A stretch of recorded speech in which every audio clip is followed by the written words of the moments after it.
সময়টা 2014, শুটিং সমুদ্রের মাঝখানে, অ্যাকশন শট, ক্যামেরা চালু, ডিরেক্টরের আওয়াজ, অ্যাকশন। মেয়েটি সমুদ্রে ঝাঁপিয়ে পড়ল, অথচ মেয়েটি সাঁতার কিন্তু জানে না। এরকম আরো অনেক কিছু এই মেয়েটি জানতো না, কিন্তু চোখে ছিল প্রচণ্ড আত্মবিশ্বাস, অথচ তাকে সাপোর্ট দেওয়ার মতো আশেপাশে কেউ ছিলই না।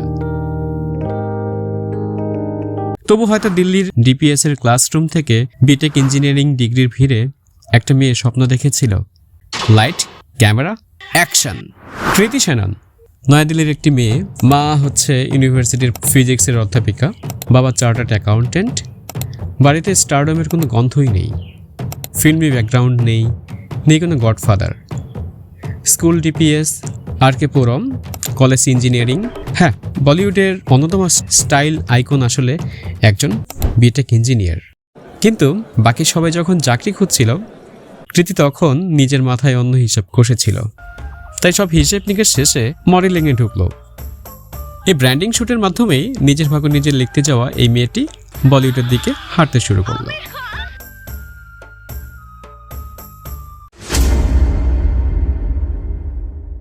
ক্যারিয়ারের শুরুতেই একদম সুপারস্টার মহেশ বাবুর সাথে কাজ করার সুযোগ পেয়েছিল। শুরু সে যেই মুভিটার কথা আমি বলছিলাম, ওয়ান নেনোকা দিনে, মহেশ বাবুর নিউ লুকের সাথে একদম এক্সপেরিমেন্টাল একটা কাজ ছিল।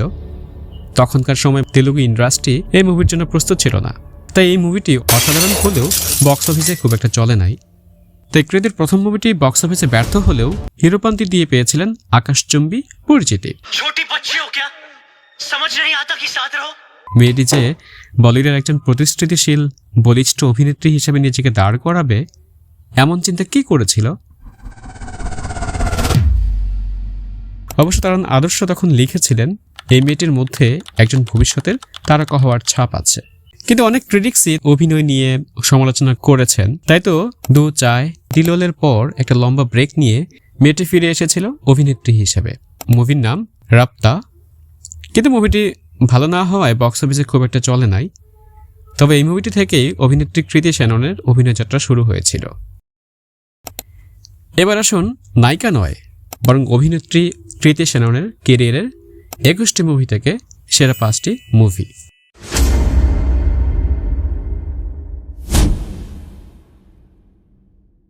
স্টাইল, চার্ম আর স্ক্রিন প্রেজেন্স কৃতির সবচেয়ে মডার্ন রূপ।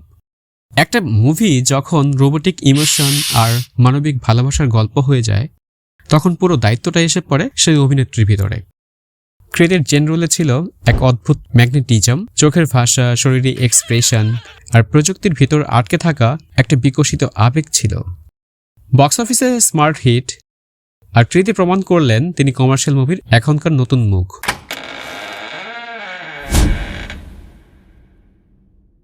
কমেডির ভিতর লুকানো ছিল তার ন্যাচারাল চার্ম। কমেডি হচ্ছে সবচেয়ে কঠিন অভিনয়। টাইমিং একটু এদিক সেদিক হলেই পুরো সিন নষ্ট হয়ে যায়। কিন্তু লুকাচুপ্পি এখানে কৃতি ছিল নিখুঁত। হালকা মিষ্টি মজার রিয়েলিস্টিক অভিনয়, একদম বেশিও না আবার কমও না, জাস্ট পারফেক্ট। এই মুভিটি ছিল কৃতির মেইন স্ট্রিম অ্যাপিলিং এর জন্য সবচেয়ে বড় জাম্প। ছোট শহরের গন্ধ নিয়ে একটি মেয়ের দুর্দান্ত গল্প, বিট্টি মিশ্রা, যে সমাজের বাঁধাধরা নিয়ম মানতে চায় না, যে মেয়েটি লুকিয়ে বাপের সিগারেটটা খায়, যে নিজের মতো স্বাধীনভাবে বাঁচতে চায়। কৃতি এই চরিত্রে ছিলেন অসাধারণ ন্যাচারাল, এতটাই রিলেটেবল যে দর্শক ভুলেই গিয়েছিল এটা তার অভিনয়। দুজন পিওর ক্লাস অভিনেতার মাঝে নিজেকে উদ্ভাসিত করা কিন্তু সহজ কথা নয়। তাই এই মুভিটি ছিল কৃতির ক্যারিয়ারের প্রথম বিগ আর্টিস্টিক টার্নিং পয়েন্ট। মুভিটি হিট না হলে হয়তো বলিউড একজন অভিনেত্রীকে পেত না।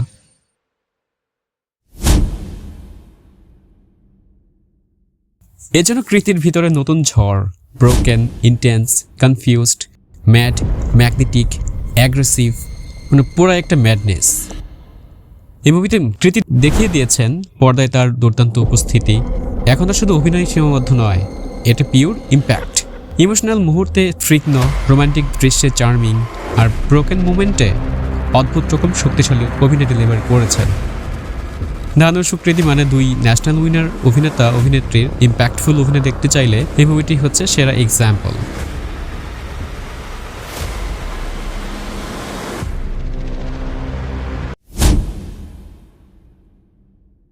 একটা মেয়ে যন্ত্রণার ভেতর দিয়ে জন্ম দেয় কিংবদন্তির। কৃতি শ্যানন এই মুভিতে সে শুধু অভিনয় করেননি, সে একটা জীবন ধারণ করেছেন। গান, হাসি, আনন্দ, তারপর হঠাৎ ভেঙে পড়া, একজন মা হয়ে ওঠার ভিতরের সব ভয়, সব আশা এমন নিখুঁতভাবে খুব কম অভিনেত্রী দেখাতে পারে। এই মুভিটির মাধ্যমে কৃতি পেয়েছিল ন্যাশনাল অ্যাওয়ার্ড।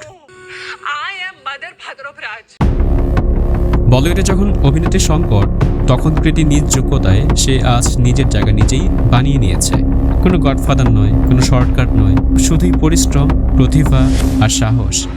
এটাই হচ্ছে কৃতি শ্যাননের আসল জয়, আসল পরিচয়।